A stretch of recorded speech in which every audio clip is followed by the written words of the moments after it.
Hey there, wellness entrepreneur. Welcome back. Today, we're going to talk about a statement I hear over and over again for wellness practitioners about thinking about moving their work online.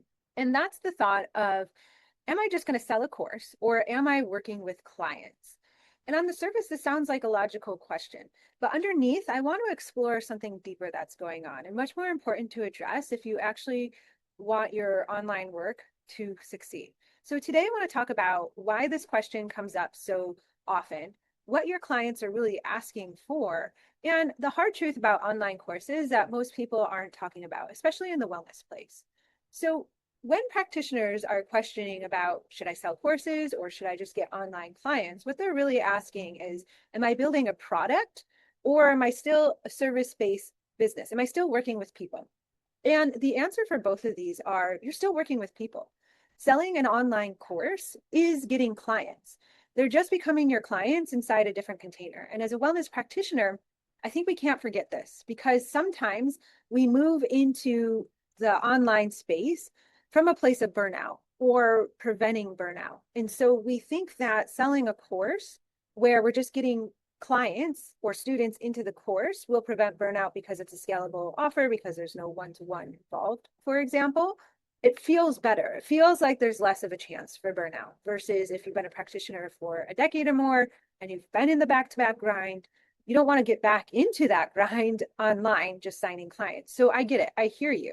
But here's what I want you to consider is that number one, an online course can take on many different forms, and we'll go over some of those forms.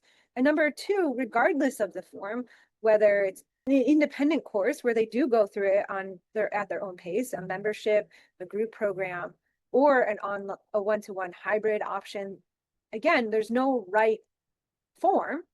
It's all based upon your energy and capacity and your audience size and your financial goals. You want to make sure that they all line up. But regardless, you're still working with people, right? Those people are still purchasing your program, even if it is do it yourself. And so and I know this, that you care about this, you still want to make sure that they get those health and wellness transformations and results on the back end. So even though there is this phrase, and I don't use it very much in my marketing, like I don't market online work as passive revenue because you're still working with people. So it's not passive.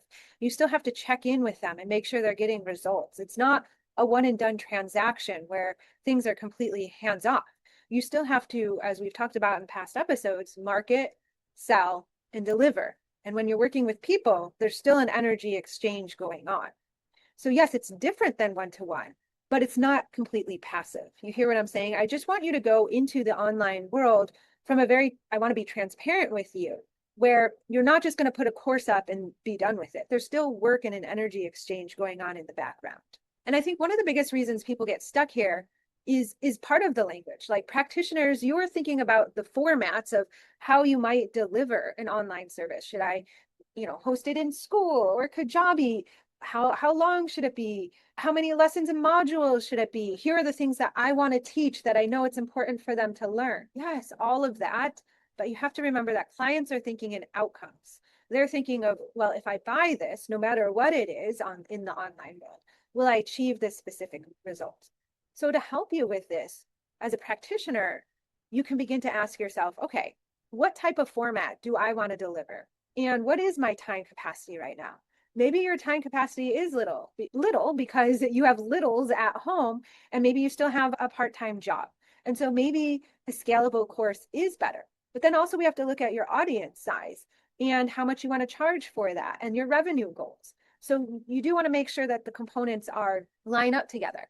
And also, I would poll your audience. Like, what would they want? Maybe some of them do want a course that you put up with no touch points in it because they're really busy and they want to go through it at their own pace. Great. It's really good to know that. So you can consider polling your audience on a story. Would you like a self-paced course? Or do you like touch points such as a group coaching calls or one-to-one calls or a community where you can drop questions in? Because then is what you're creating, it's designed for your community and you'll know, okay, maybe this is going to be for me in terms of the delivery more on the passive side, or okay, it's going to be a little bit more on the active side. So how can I build this and create the results of what my audience is wanting within my time schedule?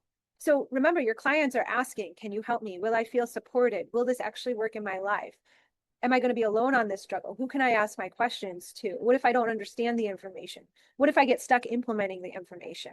If your marketing answers format questions instead of those human questions, meaning if your marketing is saying, okay, you're going to learn this framework, you're going to learn about the nervous system, you're going to learn these breathing tactics, you're going to understand the polyvagal response, instead of answering those questions, the program won't land, no matter how good your expertise is, no matter how many certifications you have or how long you've been doing it. Now, here's the part that matters. And I say this with a lot of compassion because I've totally been there. I've totally created a standalone course because I was really burnt out of the one-to-one. Even though I loved the people I worked with, I was just feeling really tired and my schedule was feeling crazy and maxed out. And it kind of was.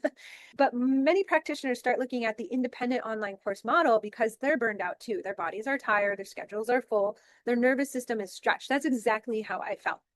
And it makes sense to hope that an online course will fix that. There's an unspoken belief that goes like this: if I can just put my knowledge into a course, then people will buy it and I won't have to be as involved. But here's the truth, especially in wellness. An online course is not like a vending machine. The people who enroll are humans with real health challenges, with nervous systems, with questions, fear, resistance, hope, and you're still working with people. So when a course is created from the mindset of escape one-to-one, escape a burnout schedule, escape from care, escape from responsibility, it usually doesn't work the way that people hope it will. Not because you did anything wrong or a practitioner did anything wrong.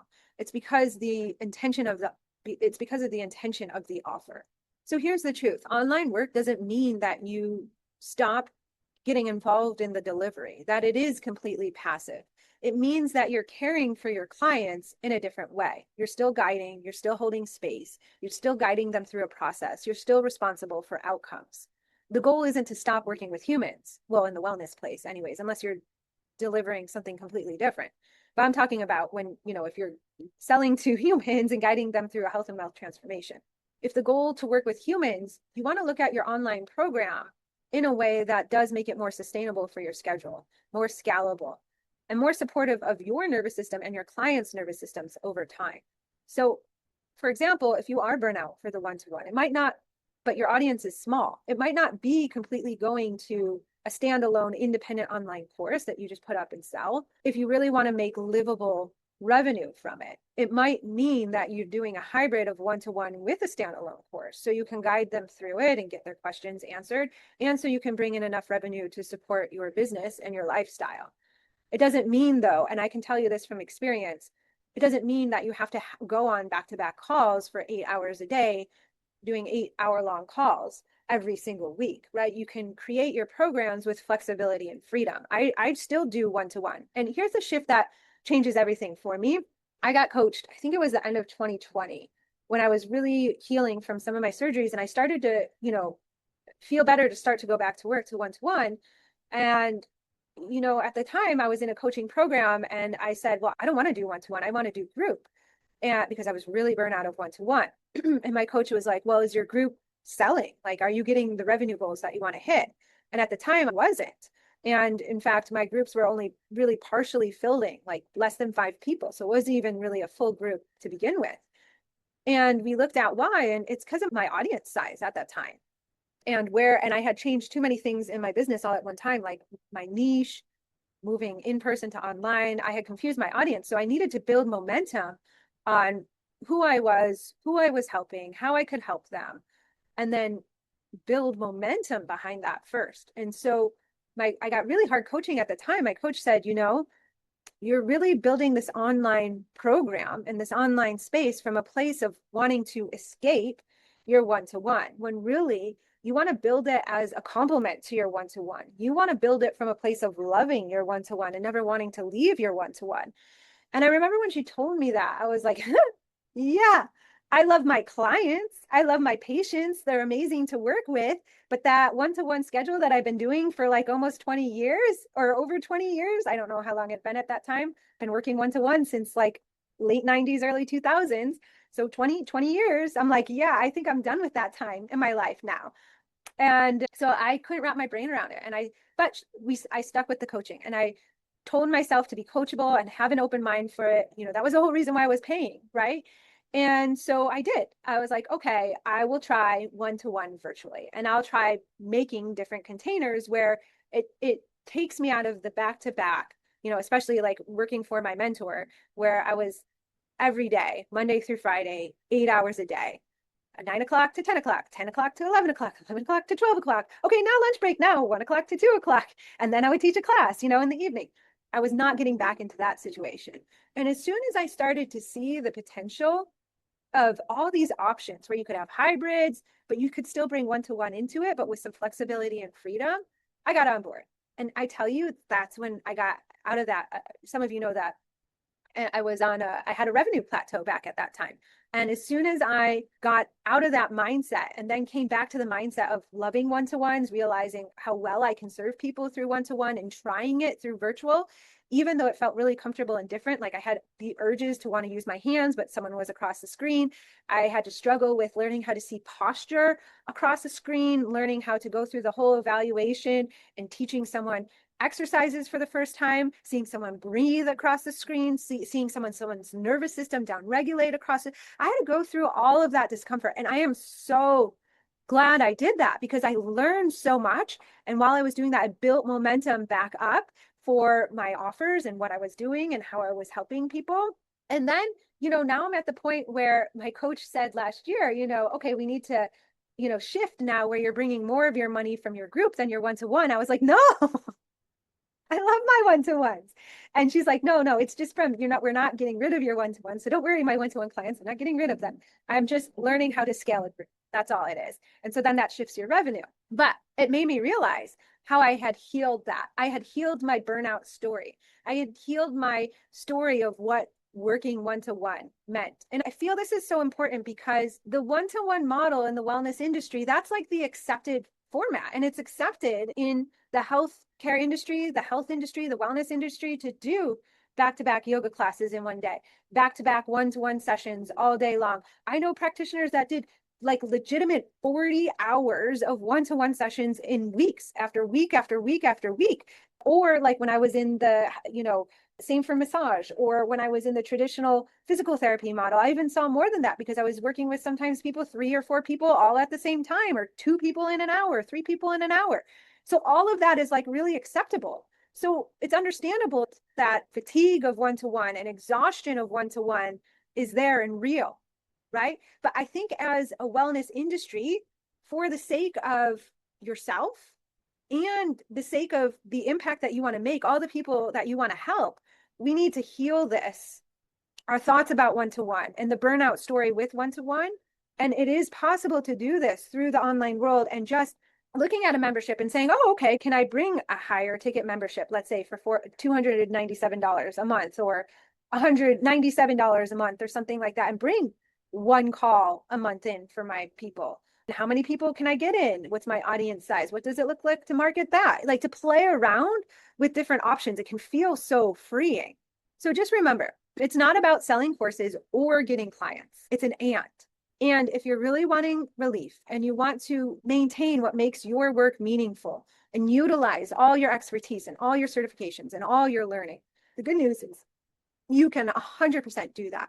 And you can build online income that supports your life and your clients. It just requires healing the burnout and the one-to-one story and letting go of the idea that online work is like a transaction, that it's completely passive, that you're going to put it up and forget it. And remembering that even if it's a course and even if someone's still going through it independently, it's still a relationship with someone. And also, there is nothing wrong with wanting more ease in your life. There's nothing wrong with wanting more freedom. So please keep dreaming big, keep dreaming and implementing actions to get you to that sustainable schedule while helping more people. We just have to build it in a way that's not from escaping intention, but in a way of leaning towards healing the part that got you to the escape and then moving towards something that you're excited about for you and your clients. So of course, if you want my help in healing this and moving forward and creating an offer that is aligned and ethical and sustainable, that is the work that we can do together. Just reach out. All right. Let me know what you think of this. I would love to hear. Just message me on Instagram, Ignite You Are Wellness Business on Instagram, or leave a comment And I would love to hear your thoughts. Until then, I will see you next week. Bye for now. This episode is brought to you by Jane, a practice management software and EMR designed for wellness practitioners who value structure, simplicity, and calm growth. If you're a skilled wellness practitioner who's tired of tech overwhelm and administrative chaos, Jane understands. Your expertise should be focused on client transformation, not wrestling with software. Jane provides the structure and systems you need to run a sustainable practice. With Jane's streamlined online booking, your clients can easily schedule at times that work for them. With smart features like waitlist notifications, those last-minute cancellations become opportunities, not losses. It's a simple way to maintain consistent revenue without the constant hustle of filling your calendar. During sessions, Jane's AI-powered documentation helps you capture important notes, efficiently allowing you to stay present and focused on delivering exceptional care. After appointments, you can end on a healing note rather than a transactional one by charging cards on file and handling rebooking before the client leaves, creating the organized, professional experience your business deserves. To discover how Jane can help you build a more structured, scalable wellness practice that works even when you're offline, resting, use the link in the show notes. And especially for you, Ignite Your Wellness Business listeners, when you're ready to implement the simple system that supports your growth, use code IGNITE1MO. So that's IGNITE1MO to get your first month complimentary. That code will also be in the show notes.